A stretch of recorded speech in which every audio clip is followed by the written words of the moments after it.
말씀은 예레미야 10장입니다. 드라마 성경으로 함께 묵상하겠습니다.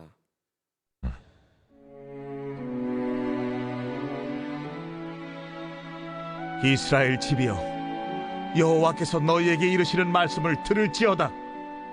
여호와께서 이와 같이 말씀하시되, 여러 나라의 길을 배우지 말라.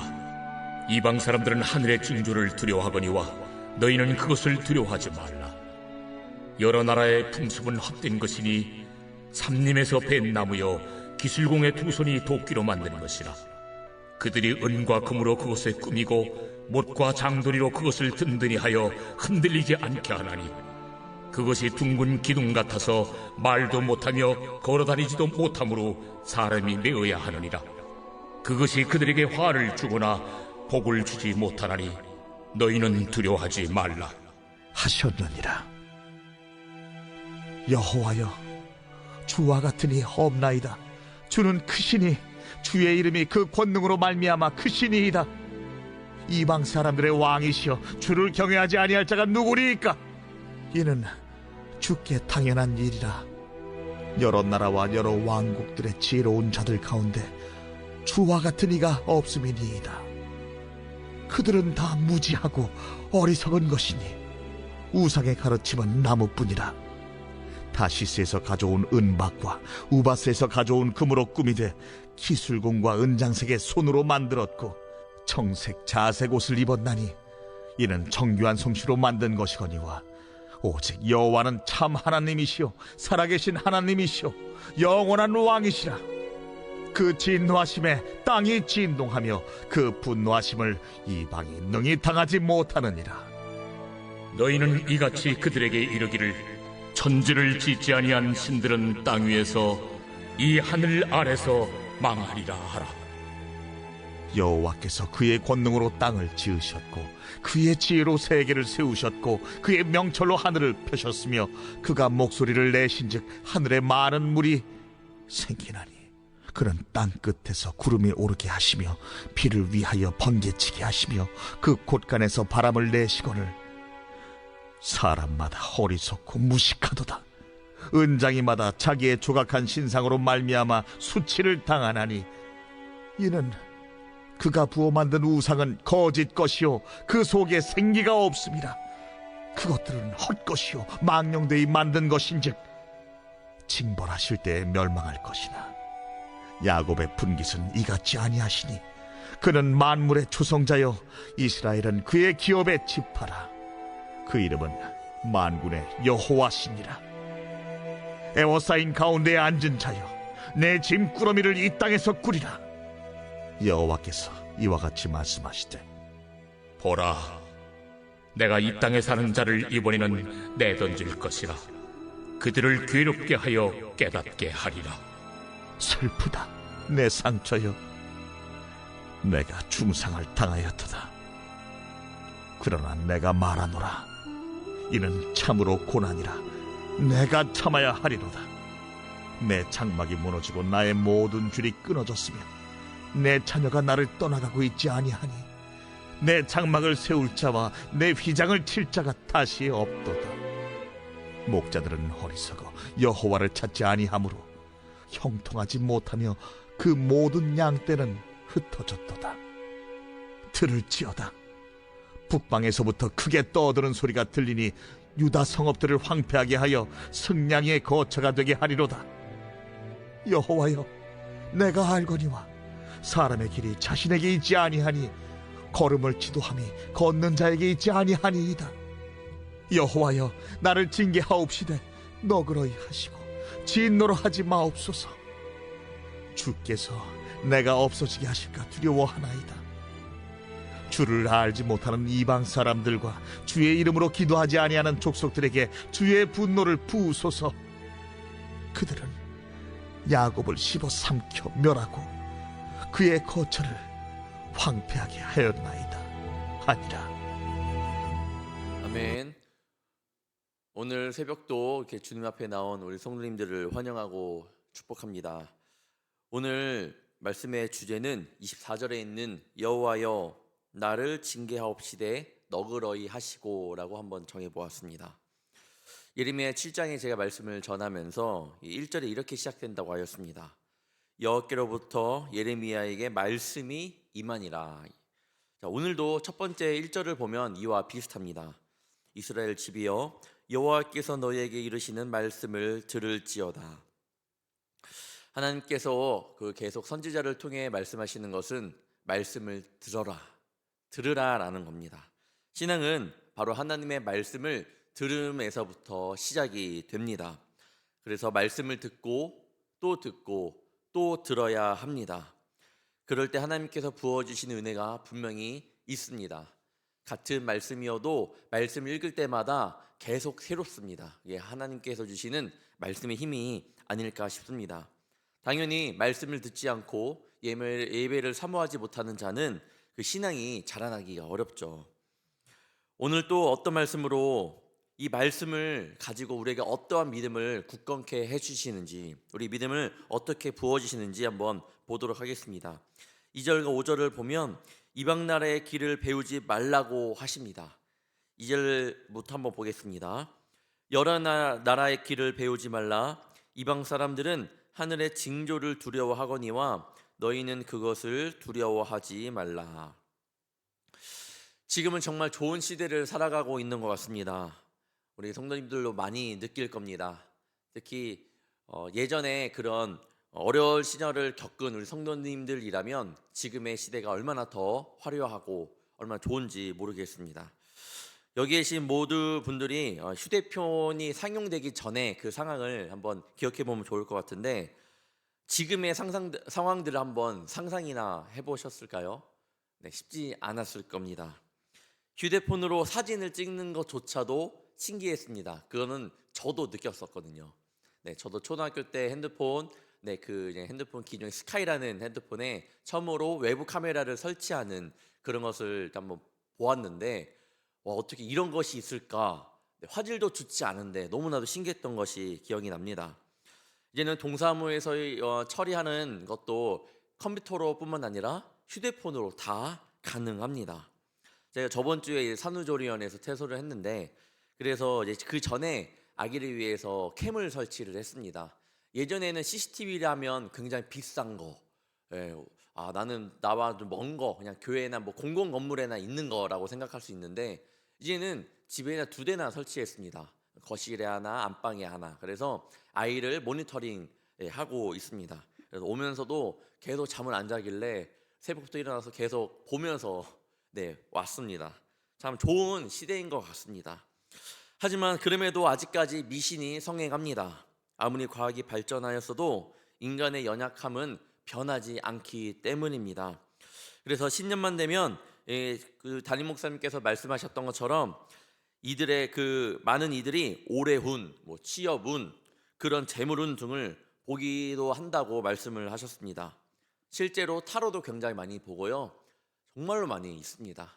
홍대 쪽이나 이대 쪽, 아무튼 대학가 그쪽 많이 가보면, 그다음 번화가 쪽 많이 가보면 타로를 어떤 천막에서 보는 것을 쉽게 볼 수 있습니다. 그러나 우리의 연약함을 아뢰고 기댈 수 있는 것은 미신과 우상이 절대로 아닙니다. 오직 하나님 한 분뿐인 줄 믿습니다. 그런 것들을 하지 않아도 알게 모르게 내가 하나님보다 더 우선시하는 것이 있다라고 하면 그것이 우상이라는 사실을 반드시 알아야 합니다. 그것을 잊어버릴 때가 많아요. 뭘 봐야지만, 재물운을 봐야지만, 신문을 폈을 때 그런 운들을 봐야지만 우상 숭배라고 생각할 수 있지만, 하나님보다 더 우선순위 되는 것이 있다라면 그것이 바로 우상 숭배입니다. 예레미야는 무능하고 무가치한 우상과는 달리 하나님을 6절에서 이렇게 표현합니다. 여호와여, 주와 같은 이 없나이다. 주는 크시니 주의 이름이 그 권능으로 말미암아 크시니이다. 하나님께서 크시다라고 합니다. 크시다. 우리 주님께서 이 세상 어떤 것보다 크심을 믿으시나요? 저도 가끔씩 우리 최은철 전도사님 보면 와, 크다를 맨날 느낍니다. 굉장히 크거든요. 그래서 그 정도 키 차이가 한 10cm 넘어도 그 이상 차이 나도 크다고 느끼는데, 하나님은요 이보다 더 크십니다. 우리가 생각하지 못할 만큼 크심을 반드시 알아야 됩니다. 하나님은 이스라엘뿐만 아니라 모든 이방 나라 사람들의 왕으로 계시기에 우리가 하나님의 진정한 크심을 알게 될 때 이렇게 고백하게 됩니다. 10절을 보겠습니다. 오직 여호와는 참 하나님이시요 살아계신 하나님이시요 영원한 왕이시라. 이어서 또 무엇이라고 말씀하시나요? 그 진노하심에 땅이 진동하며 그 분노하심을 이방이 능히 당하지 못하느니라. 하나님께서는 크신 분이시기에 그 어떠한 것도 크신 하나님 앞에 제대로 서 있을 수 없습니다. 단 크신 하나님을 인정하지 않고 대적하는 모습이 있는데 그 크신 하나님 앞에 우리가 서지 못할 텐데 서는 방법은 우상 숭배하는 것밖에 없습니다. 하나님, 나 이렇게 하나님 앞에 설 수 있습니다.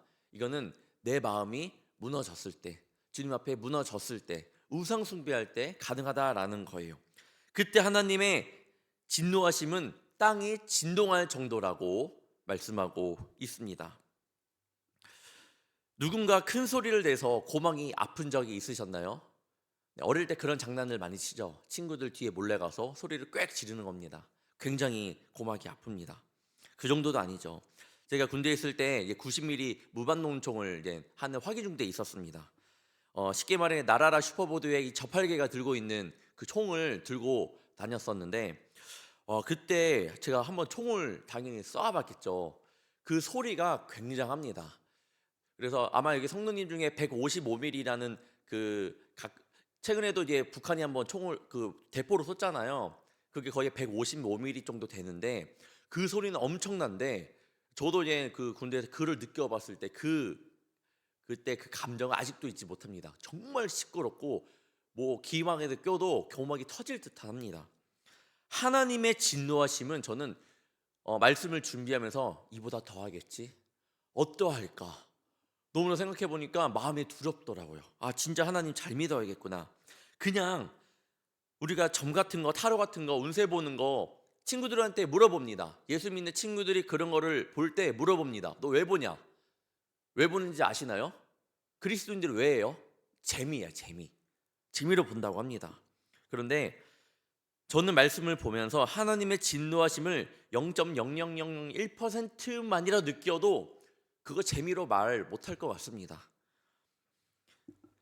그리고 마침내는 본문 11절 말씀처럼 우상과 우상을 섬기던 자들은 망하고 심판을 피하지 못한다고 합니다. 11절 보겠습니다.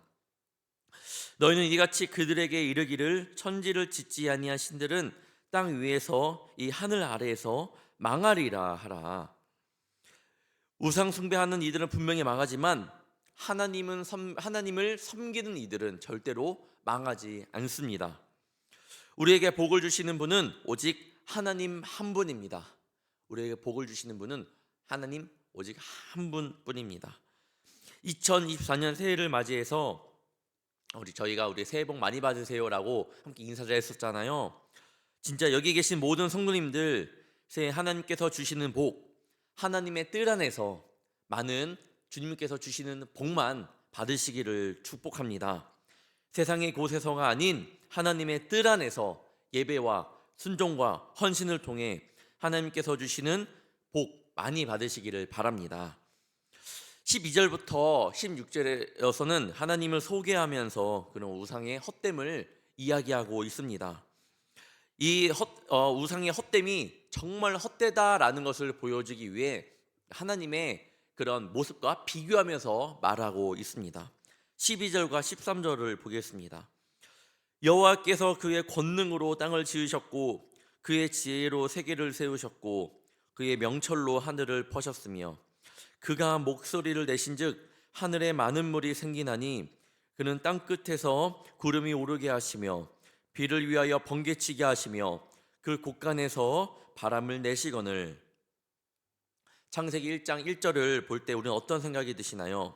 대초에 하나님이 천지를 창조하셨다라는 말씀을 들을 때 마음이 어떠신가요? 감동이 오시나요? 그 말로 형용할 수 없는 하나님의 크심이 진짜 느껴지시나요? 이 세상을 창조하신 하나님의 능력은요 감히 인간의 말로 풀어낼 수 없습니다. 1장 1절을 정말로 깊이 묵상하다 보면 내 입으로 감히 내가 입으로 그 말씀을 어떻게 읽을 수 있을까? 이런 마음이 듭니다. 하나님의 섭리를 몇 마디의 인간의 말로 절대로 풀어낼 수가 없습니다. 하나님의 말씀하심으로만 모든 자연 세계가 또 창조된 것이 너무나도 놀랍습니다. 그 말 한마디로 이 자연 세계가 움직인다라는 것이 정말 신기합니다. 저는요, 늘 그런 감동이 우리 성도님들께 있기를 축복합니다. 하나님의 위대하심을 매일매일 예배함으로, 찬양함으로, 기도함으로 느끼시기를 바랍니다. 그러면 절대로 하나님을 떠날 수 없고 우상 숭배할 수도 없고 그런 마음도 들지도 않을 겁니다. 하나님을 저버리고 우상 숭배를 하는 이들을 향하여 어떻게 말씀하나요? 14절 보겠습니다. 사람마다 어리석고 무식하도다. 은장이 받아 자기의 조각한 신상으로 말미암아 수치를 당하나니 이는 그가 부어 만든 우상은 거짓 것이요 그 속에 생기가 없음이라. 어리석고 무식하다라고 말합니다. 수치를 당할 것이라고 말합니다. 우리에게 하나님은 그런 것들과는 전혀 다른 분입니다. 16절에는 뭐라고 말씀하시나요? 만군의 여호와라고 이야기도 합니다. 하지만 우리가 하나님을 섬긴다고 해서 사실 우리가 세상적인 일들이 갑자기 변하거나 슬슬 잘 풀리는 것은 아닙니다. 갑자기 막 변하거나 그런 일들은 없습니다. 오히려 힘들 때도 있고 또한 세상 일이 조금이라도 수가 틀려버리면 좌절하게 되고 하나님을 찾을 힘조차도 없게 됩니다. 우리에게 영적인 목마름이 또한 그 가운데 생기게 됩니다. 그렇다면 이 세상을 창조하신 능력의 하나님께서 우리에게 왜 영적인 목마름을 허락하시는 걸까요? 답은 바로 깨닫게 하시기 위해서입니다. 깨닫게 하시기 위해서. 우리의 죄와 우리의 허물을 깨닫게 하시기 위해서. 깨달음이 있어야 우리에게는 회복이 있습니다. 회복의 또한 그 기쁨을 알게 됩니다. 주님의 죽으심이 있어야 부활이 있는 것처럼 힘들고 이해 안 되고 영적인 목마름이 있을 때 그때 하나님께서 주시는 은혜를 더욱더 깊이 깨닫게 됩니다. 회복의 그 맛을 알아버린다라는 거예요. 17절과 18절입니다. 에워싸인 가운데 앉은 자여 내 짐꾸러미를 이 땅에서 꾸리라. 여호와께서 이와 같이 말씀하신대 보라 내가 이 땅에 사는 자를 이번에는 내던질 것이라. 그들을 괴롭게 하여 깨닫게 하리라 하셨느니라. 현재 예루살렘 상황이 어떤가요? 바벨론의 군대에 이 포위 중에 함락되었거나 적어도 함락될 가능성이 아주도 많고 있는 상황입니다. 그런데 그런 상황들이 하나님께서 그들을 미워서가 아니라 깨닫게 하시기 위해 그들에게 그런 시련을 주시는 것입니다. 우리가 살아가면서 때로는 하나님께서 징계하시는 거 아닌가라는 생각이 들 때도 있지만 하나님의 징계라는 그 징계라는 단어에 초점을 맞추지 마시고 하나님께서 그 징계를 통해 우리에게 말씀하시고자 하는 바를 또 깨닫게 하시고자 하는 바를 그 가운데 초점을 맞추시기를 바랍니다. 그런 상황 가운데 우리가 취해야 하는 태도는 무엇일까요? 19절입니다. 슬프다 내 상처여 내가 중상을 당하였도다. 그러나 내가 말하노라 이는 참으로 고난이라 내가 참아야 하리로다. 예루살렘을 향한 그 고난, 징계를 피하고 싶었겠지만 너무나도 힘들었겠지만 선지자는 그때에 우리가 지은 죄들을 깨달으며 우리에게 주어진 그 고통을 감내해야 할 것을 이야기합니다. 결국 죄를 지은 유다를 황폐하게 할 큰 무리의 대적이 북에서부터 오게 됨을 22절에서 말씀하고 있습니다. 들을지어다 북방에서부터 크게 떠드는 소리가 들리니 유다 성읍들을 황폐하게 하여 승냥이의 그런 거처가 되게 하리로다. 이어서 저는 예레미야의 이 선지자의 그 기도가 굉장하다고 느껴지는데 24절을 보겠습니다. 여호와여 나를 징계하옵시되 너그러이 하시고 진노로 하지 마옵소서. 주께서 내가 없어지게 하실까 두려워하나이다. 나를 징계하옵시되 너그러이 하시고 그 징계를 주님 나에게 나를 피해가게 하여 주시옵소서. 주님 그 징계 내가 보지 않게 하여 주옵소서라고 하는 것이 아니라 징계는 하옵시되 너그러이 해달라고 기도합니다. 대신 하나님의 크신 진노로 우리를 징계하지 말아달라고 기도합니다. 징계는 허락 주님 주시되 하나님의 그 크신 진노로는 나를 그렇게 징계하지 말아주세요 라고 이야기합니다. 사랑하는 성도 여러분, 하나님의 징계가 있더라도 그것이 끝이 아님을 분명히 알아야 됩니다. 예레미야는 그것을 알았습니다. 하나님의 징계가 있지만 그 가운데 깨달음이 있을 것이고 회복이 있을 것을 분명히 알았습니다. 하나님의 약속을 붙들고 나아갔습니다. 우리는 그냥 구원받은 존재가 아닙니다. 예수님의 그 보혈로 흘리심으로 인하여 구원이라는 선물을 얻게 된 귀한 존재입니다. 그런 우리를 하나님께서 그냥 두신다? 말이 안 되죠. 징계 가운데 내버려 두심은 절대 없을 겁니다. 우리 가운데 징계가 있더라도 끝이 아님을 알며 고통 중에서도 유한한 세상이 아닌 영원한 나라에 그 하나님 나라의 소망을 두는 저와 여러분이 되기를 축복합니다. 그럼 우리는 어떻게 해야 되나? 순종하면 됩니다. 그리고 그 순종 가운데 깨달음과 그런 감사를 가지고 주님 앞에 헌신으로 나아가면 됩니다. 이 세상의 우상을 쫓지 마시고 나를 향한 하나님께서 계획하시는 그 길로만 말씀을 의지하며 잘 걸어갈 때 2024년 하나님의 뜻 안에서 번성할 줄 믿습니다. 기도하겠습니다. 사랑의 주님, 늘 넘어질 수밖에 없는 죄인된 우리를 용서하여 주시기 위해 예수님을 이 땅 가운데 보내주심에 감사합니다. 예수님의 보혈의 능력이 있었기에 지금의 시간이 있는 줄 믿습니다. 그 은혜를 잊지 않고 하나님의 백성된 신분을 또한 잊지 않고 살아가게 하여 주옵소서. 때로는 죄 가운데 있을 때가 있겠지만 또한 징계가 우리 가운데 있겠지만 주님, 오늘의 주제처럼 나를 징계하옵시되 너그러이 하시며 그 가운데 깨달음과 회복을 또한 감사를 경험하게 하여 주옵소서. 인생과 영혼의 복을 주시는 분은 오직 유일하신 하나님뿐이심을 바로 알기 원합니다. 우상 숭배가 아닌 정말 하나님을 붙잡고 그 예수 그리스도의 보혈을 붙잡고 나가는 그런 2024년 새해가 될수록 축복하여 주시옵소서. 오늘도 귀한 예물을 드린 손길들이 있습니다. 감사문과 1000번째 예물을 드립니다. 주님, 이 감사문과 1000번째 예물 가운데 적혀져 있는 그 기도 제목마다 주님 간절히 주님께 기도하는 것마다 주님께서 들어주시고 그들의 마음을 위로하여 주시고 함께하여 주시옵시고 그 가운데에 우리 가운데 분명한 깨달음과 회복과 우리에게 감사가 넘쳐나는 그런 삶을 허락하시는 하나님을 의지하며 나갈 수 있는 주님의 복된 자녀들 될수록 함께하여 주시옵소서. 주님, 앞으로 우리가 2024년 여호와의 또 말씀을 잘 듣기를 원합니다. 예배의 자리를 잘 사모하며 나가기를 원합니다. 찬양할 때에 전심으로 찬양하기를 원하고 주님 앞에 그 마음을 가지고 귀한 마음을 가지고 헌신하기를 원합니다.